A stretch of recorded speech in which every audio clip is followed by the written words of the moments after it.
Estados Unidos e Israel lançaram ataques contra o Irã. O presidente americano Donald Trump confirmou que grandes operações de combate estão em andamento. Mas vamos entender a linha do tempo dessa sequência.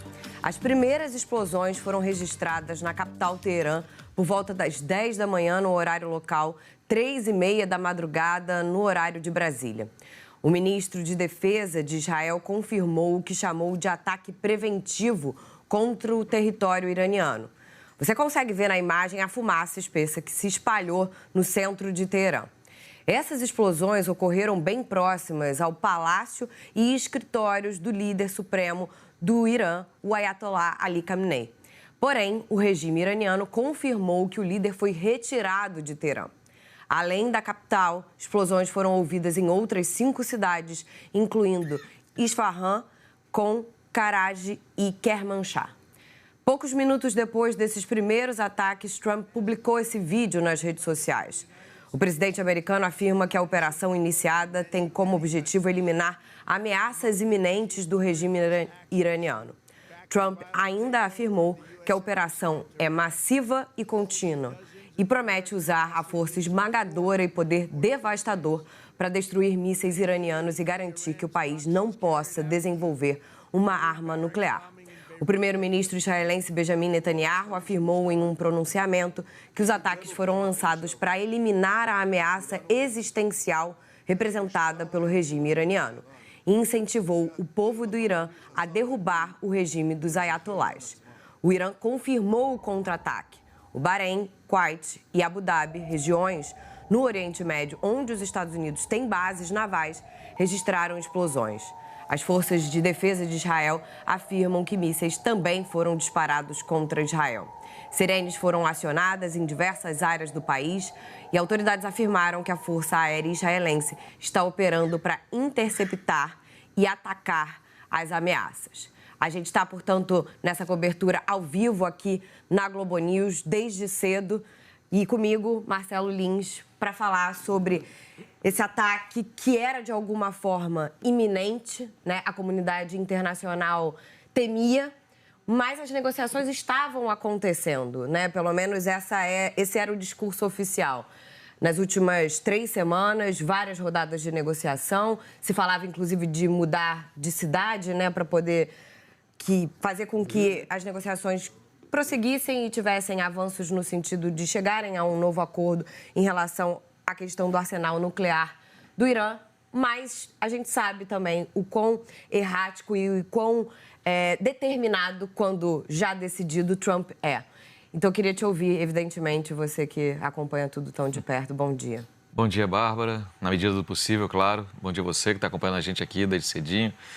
Pois é, a gente tem que olhar um pouquinho para esse contexto desses ataques, né? Fala-se em guerra. A guerra vai surgir agora a partir do contra-ataque iraniano. Mas o que há, na verdade, é uma ofensiva que o ministro da Defesa de Israel chamou de preventiva ou preemptiva, ou para se contrapor, se antecipar à iminência de um ataque, ou para evitar que esse ataque possa eventualmente acontecer. E ninguém sabia, nesse momento, com a fragilidade aparente do regime iraniano, se haveria, na verdade, essa possibilidade de um ataque. Muito antes, pelo contrário, muita gente apostava que as negociações pudessem caminhar agora. Afinal de contas, os próprios mediadores do sultanato de Omã disseram que houve progresso nos últimos dias, na última rodada de negociações.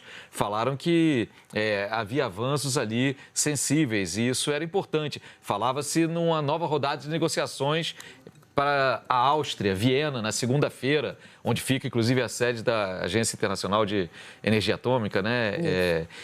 Mas nada disso aconteceu. Israel, numa aparente ação coordenada com os Estados Unidos, já que os Estados Unidos vinham também antecipando avisos para os seus nacionais deixarem a região, esvaziando representações diplomáticas, assim como países europeus, ou seja, há uma perspectiva também e um sentimento de que outros países foram avisados da iminência desses ataques. Israel começou lançando uma nova ofensiva contra o Irã, a exemplo do que aconteceu em junho do ano passado.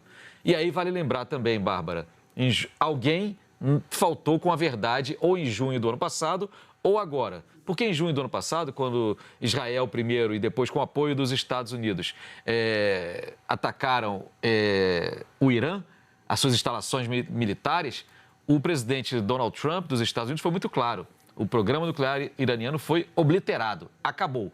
E agora a justificativa para esse novo ataque é a ameaça do Irã novamente desenvolver armas nucleares. Uma ameaça que, não custa lembrar, Benjamin Netanyahu faz desde 1993. Estamos em 2026 e o Irã, até onde se sabe, não tem arma nuclear. No entanto, ele é o inimigo perfeito. Ele não reconhece a existência do Estado de Israel. O regime dos ayatolás, ele é, para todos os efeitos, indefensável. Discrimina as mulheres, patrocina grupos armados em outros países. Portanto, é um inimigo de almanaque. Ao mesmo tempo, mais uma vez, o que a gente viu é nenhuma negociação no âmbito das Nações Unidas, mais uma vez deixadas de lado, nenhum aviso prévio, de fato, um ultimato aos iranianos sobre alguma coisa. E agora, a responsabilidade, Bárbara, devolvendo para você, sobre a população iraniana. Israel faz o ataque, os Estados Unidos apoiam o ataque, mas quem tem que derrubar o regime é a população iraniana. Vamos ver como é que se desenrola isso e quais são os desdobramentos. O que dá para dizer é que essa é a crônica de uma tragédia anunciada. Desde o início, o governo israelense vinha pressionando os Estados Unidos para não negociar. Os Estados Unidos davam a entender que estavam negociando. Não com diplomacia, mas com aqueles enviados que tomaram o lugar da diplomacia nos Estados Unidos. Jared Kushner, Steve Witkoff, eles que comandam ali. E eles que deram, aparentemente, segundo Trump, os pareceres que levaram à decisão de antecipar ou de realizar esse ataque em meio a gigantesca mobilização de tropas dos Estados Unidos na região.